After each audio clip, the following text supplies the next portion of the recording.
الذهب والفضة ولا ينفقونها في سبيل الله فبشرهم بعذاب أليم يوم يحمى عليها في نار جهنم فتقوى بها جباههم وجنوبهم وظهورهم هذا ما كنزتم لأنفسكم فذوقوا ما كنتم تكنزون۔ اللہ فرماتا ہے کہ جو لوگ اپنے مال کو، سونے کو اور چاندی کو جوڑ جوڑ کر رکھتے ہیں، والذین یکنزون الذهب والفضة ولا ينفقونها في سبيل الله، اور اس کو اللہ کی راہ میں خرچ نہیں کرتے ہیں، فبشرهم بعذاب علیم، تو تم انہیں بشارت دے دو، تم انہیں بتا دو۔ کیا بتا دے؟ ایک دردناک عذاب تمہیں دینے والا ہے۔ فبشرهم بعذاب علیم، کہ تم انہیں بشارت دے دو دردناک عذاب کی۔ اب وہ عذاب کیسا ہوگا؟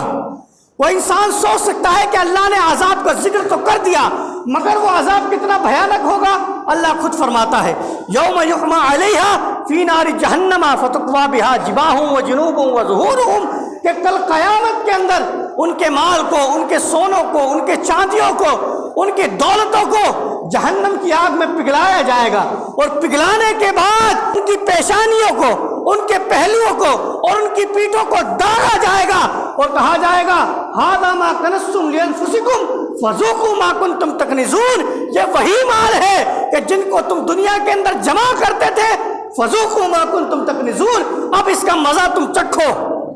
کیا؟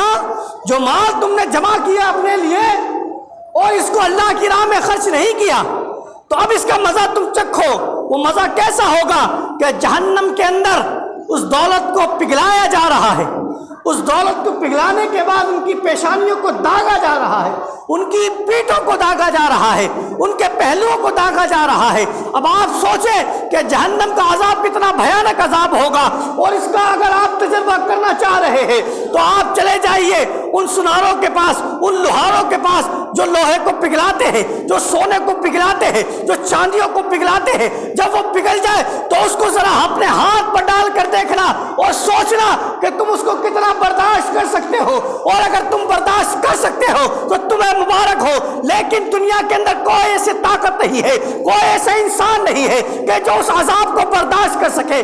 یاد رکھنا ہمارے بدن تو اتنے نازک ہے کہ ہمارے کانٹا بھی لگ جائے تو ہم اشش کرتے ہوئے نظر آتے ہیں، ہم چیختے چلاتے ہوئے نظر آتے ہیں۔ تو سوچو کہ وہ دردناک عذاب کہ تمہارے سونے اور تمہارے چاندیوں کو پگھلا کر تمہاری پیشانیوں کو داغا جائے گا، یاد رکھنا اس دن تو کوئی بچانے والا بھی نہیں ہوگا، اس دن تو کوئی معافی تلافی کرنے والا نہیں ہوگا۔ تو سوچو تمہارے ساتھ کیا معاملہ ہونے والا ہے۔ تو اس لیے اللہ تبارک و تعالیٰ نے جنہیں مال دیا ہے ان کے اوپر یہ لازمی ہے، ان کے اوپر یہ ضروری ہے، ان کے اوپر یہ فرض ہے کہ اپنے مالوں کی زکوٰۃ ادا کریں۔ اب ایک سمجھنے والی بات یہاں پر سمجھا دوں، اللہ نے زکوٰۃ ان پر کری ہے فرض جن کے پاس ہے، کیا؟ جن کو اس نے مال دیا ہے ان کے اوپر فرض ہے، جن کے پاس نہیں ہے ان کے اوپر فرض نہیں ہے۔ یعنی اللہ تبارک و تعالیٰ انہی سے کہہ رہا ہے کہ بھائی میں نے تجھے دیا ہے مال، اب تو اس کی زکوٰۃ نکال، اور جن کو نہیں دیا ہے انہی کو دینی ہے یہ زکوٰۃ۔ کیا؟ جن کے پاس نہیں ہے، جو غریب ہے، جو مسکین ہے، کہ جن کے پاس اتنی کمائی نہیں ہے، جن کے پاس اتنا اسباب نہیں ہے، انہی کو دینا ہے۔ اس سے ہوگا کیا کہ جن کی آپ مدد کر رہے ہیں ان کے دلوں کے اندر آپ کی محبت پیدا ہوگی، وہ آپ کی عزت کریں گے اور دعا دیں گے آپ کو کہ اللہ تبارک و تعالیٰ اس کو بھی سلامت رکھے، اس کے پریوار کو بھی سلامت رکھے، اور وہ پھر مال ہمیشہ باقی رہنے والا ہے۔ یاد